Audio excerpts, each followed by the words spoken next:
প্রশ্ন রবীন্দ্রনাথ ঠাকুর। মা গো, আমায় ছুটি দিতে বল, সকাল থেকে পড়েছি যে মেলা, এখন আমি তোমার ঘরে বসে করব শুধু পড়া পড়া খেলা।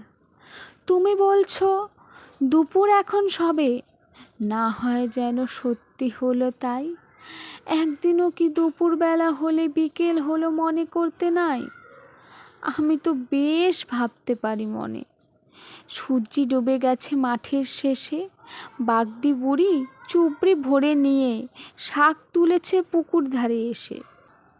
আধার হলো মাদার গাছের তলা, কালি হয়ে এলো দিঘির জল, হাটের থেকে সবাই এলো ফিরে, মাঠের থেকে এলো চাষির দল। মনে কর না উঠল সাজের তারা, মনে কর না সন্ধে হলো যেন, রাতের বেলা দুপুর যদি হয়, দুপুরবেলা রাত হবে না কেন?